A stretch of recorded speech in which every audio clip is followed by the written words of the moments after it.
Morning my dear students.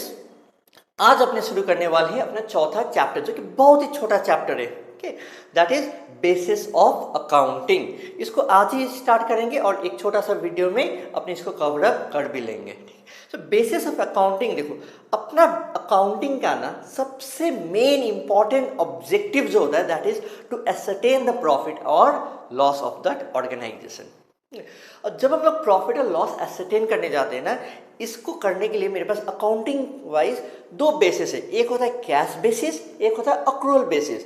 दोनों ही तरीका से प्रॉफिट आएगा और दोनों ही तरीका से प्रॉफिट अलग अलग आएगा। ठीक है, सो कौन सा बेहतर है?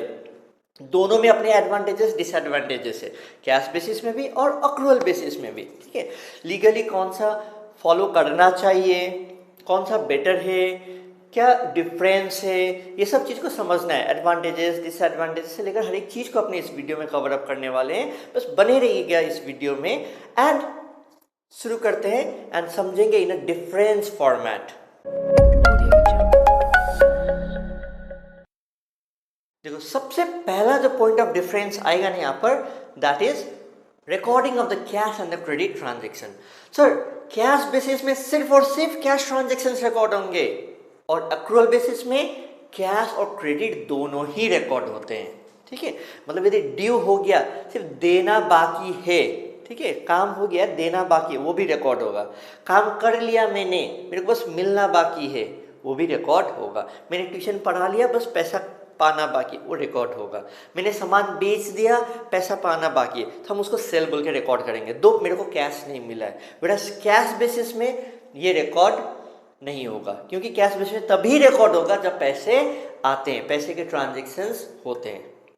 ठीक है, तो इस तरीके से हम लोगों ने दूसरा पॉइंट ऑफ डिफरेंस भी कवर अप कर लिया, दैट इज कब रिकॉर्ड करें, जब कैश ट्रांजेक्शन्स होगा तब रिकॉर्ड करो, एंड अक्रूवल बेसिस में जब कैश और क्रेडिट जो भी पहले हो जाए उसको आप रिकॉर्ड कर लो।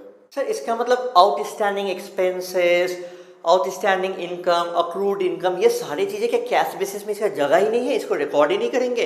हाँ बच्चों, एकदम सही समझा, इसको रिकॉर्ड नहीं करेंगे। वेराज अक्रूवल बेसिस में आउटस्टैंडिंग एक्सपेंसेस, अक्रूड इनकम, ये सारी चीज़ों को अपने रिकॉर्ड करेंगे। सर लीगलिटी वाइज कानून क्या बोलता है, कौन सा करना चाहिए? देखो कंपनीज एक्ट 2013 बोलता है कि हम तो कैश बेसिस नहीं मानने वाले, हमको चाहिए तुम जो मेरे को सबमिट करोगे अकाउंट्स, जो मिनिस्ट्री ऑफ कॉर्पोरेट अफेयर्स को सबमिट किया जाएगा, तुम कौन सा बेसिस में करोगे? तुम करोगे अक्रूवल बेसिस में, and I am going to accept that only, otherwise I will not accept that accounts. ठीक है, तो लीगैलिटी वाइज अक्रूवल बेसिस ही आता है। और इनफैक्ट हम लोगों ने पहले भी एक बार डिस्कस किया था, अकाउंटिंग स्टैंडर्ड 1 में there are 3 fundamental accounting assumptions, जिसमें से एक है अक्रूवल कंसेप्ट, जिसमें ये माना जाता है कि बिजनेस में बाय डिफॉल्ट एज्यूम किया गया है कि अक्रूवल बेसिस फॉलो हो रहा है। ठीक है, और यदि नहीं होता है तब आपको बोलना होता है। ठीक है, तो ये चीज़ आपको लीगैलिटी वाइज भी समझ जाए। और अकाउंटिंग स्टैंडर्ड फॉलो करने के लिए कौन बोलते हैं? कंपनीज एक्ट बोलते हैं। तो कौन से बेसिस में ढंग का प्रॉफिट आता है, कैसे समझ में आए कौन सा अच्छा वाला प्रॉफिट कौन सा आता है?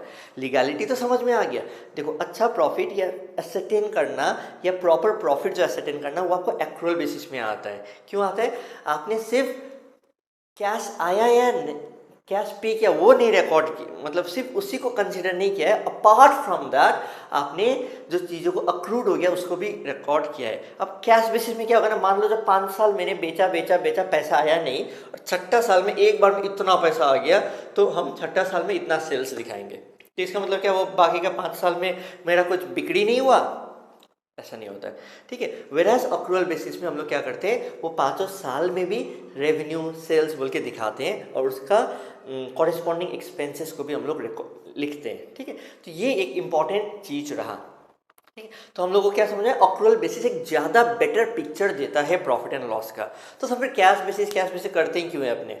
ठीक है, कैश बेसिस भी किसी ऑर्गेनाइजेशन में फॉलो होता है। आप इंडिविजुअल बेसिस में करना चाहो तो कर सकते हो, जैसे तुमको लगता है कि तुम्हारे ऑर्गेनाइजेशन में सिर्फ कैश बेसिस ही ढंग से एप्लीकेबल होता है, you can do that. But accrual basis में क्या होता है, ये लीगैलिटी वाइज इसी को ही मानना पड़ेगा। ठीक है, तो सुटेबिलिटी वाइज देखें तो वैसे वो सारे ऑर्गेनाइजेशन जहाँ पर ओके प्रोफेशन से साथ डील करते हैं, जैसे डॉक्टर्स, लॉयर्स, ओके टीचर्स पकड़ लो जो ट्यूशन पढ़ा रहे होते हैं, वो सबको ना अक्रूवल बेसिस से ज़्यादा हम लोग कैश बेसिस में हम लोग ज़्यादा बिलीव करते हैं। क्यों?